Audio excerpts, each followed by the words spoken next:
Hey everybody, it's Kneecap here, and in this video, I will be attempting to make WoW more fun once again.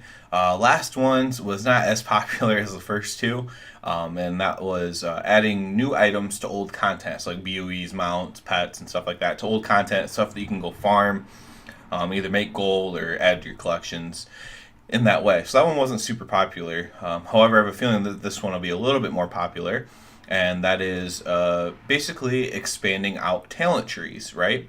So with Classic coming up and everything, I've been looking into it very tentatively because I don't have the beta, so I don't like to hype myself up too much about it.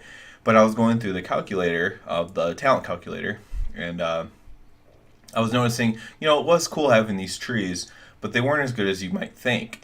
So, what the general premise of this is, I'm going to be advocating for giant talent trees, at least as big as the old ones, if not bigger, but not the same as the old ones. The old ones suck too, and I'm going to kind of get into that. So now the current talent trees, what we have here is not a lot of choices, but at the same time, choices.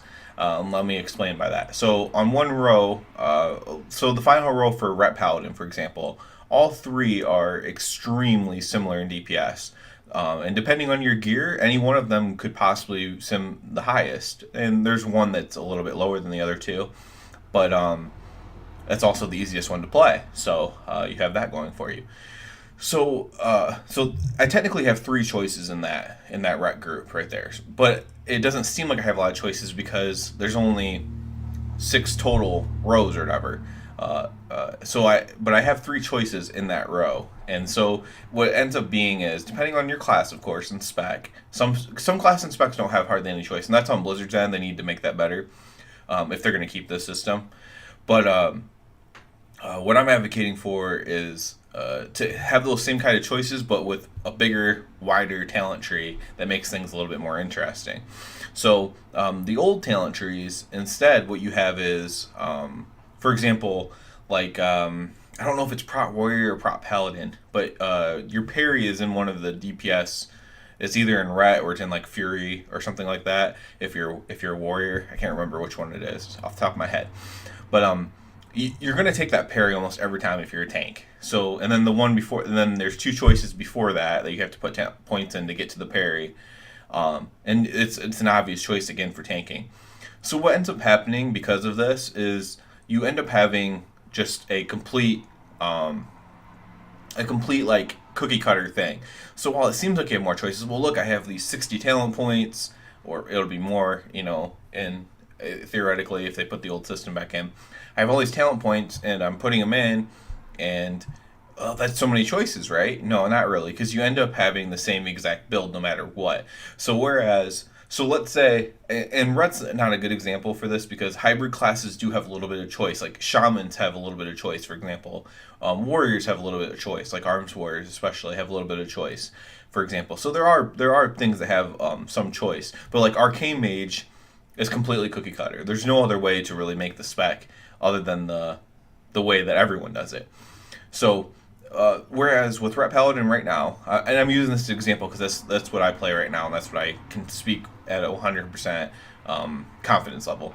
I can do any three of the final tier, and because my gear isn't completely min max, I do have the best Azrai armor possible, but I don't have like all the best stats possible, and um, my DPS is going to be within an earshot of itself on any of the talents on my final row. Yes, if I choose like Crusade, Divine Crusade, or whatever it is, it's going to be marginally lower, but it is within earshot. So I can choose any one of those three. Now you flash to Arcane Mage in Classic, and there's only one thing I can pick. So just that row alone has more choices than what an Arcane Mage in Classic has. So how do we fix that? So one option is, if you know the game Path of Exile, is to do something more like that. So each class would have its own Path of Exile. At least the last time it might have changed since when the last time I played it. Let's be completely honest. But the way it was back when I played it was basically the whole talent tree was the same for everybody, and you could just choose whatever you wanted from it. I wouldn't advocate for that. I would advocate for each almost like your artifact weapon, but expanded, right? So you still are going to follow a path. You're still going to get abilities and stuff, and you still have to make choices. Unlike artifact abilities, where you eventually fill them all in, you still have to make choices, but you're going to have more choices.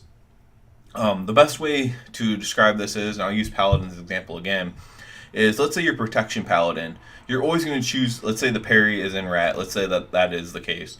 You're always going to choose the parry in Rat. However, let's say that in Holy, at the same tier level of points, you could get a really strong self heal, like almost like a CD self heal, like a minute cooldown self heal. That's pretty strong.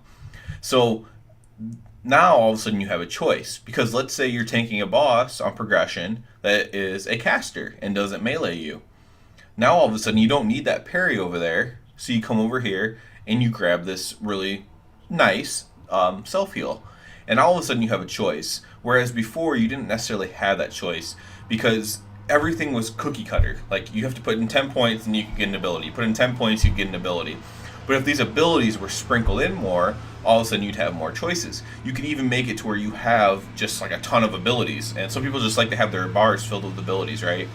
So you can make it to where you have a ton of abilities. You could make it so you have like a cooldown in Ret, a cooldown in Holy, and then all your proc cooldowns too. But maybe you lose out on a little bit of like static stats or static mitigation. But you have all these cool abilities. Or you could just go for complete static stats and mitigation. And one might be stronger for another for one fight, and one might be stronger than the other for a different fight.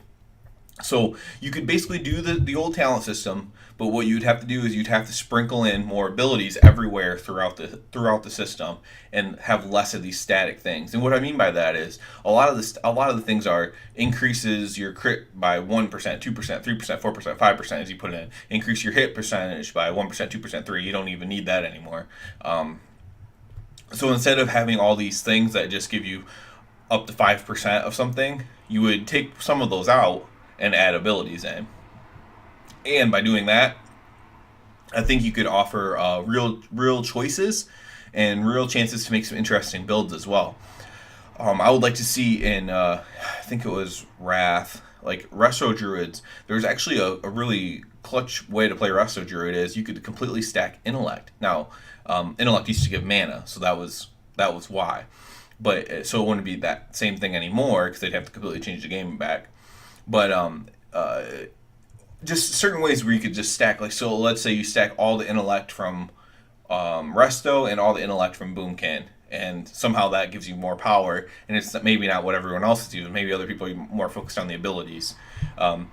Interesting things like that could pop up, and that's what I'd advocate for personally. So bring back the old talent trees, but you need to rework them in a way that give more ability choices and less static choices. Otherwise, you're just going to end up with complete cookie cutter. And you can get away from the cookie cutter with this new system by just tweaking abilities. So if no one's taking the holy ability, you just make the holy ability a little bit stronger. Then all of a sudden they have something to think about. So yeah, that's my thoughts on that. Hopefully other people like the idea of expanding out these talent trees, tweaking them, making them better. Please subscribe to the channel if any videos ever helped you or you enjoyed any of them, or if you just want to help me out, because that would help me out a lot. And everybody have a good one.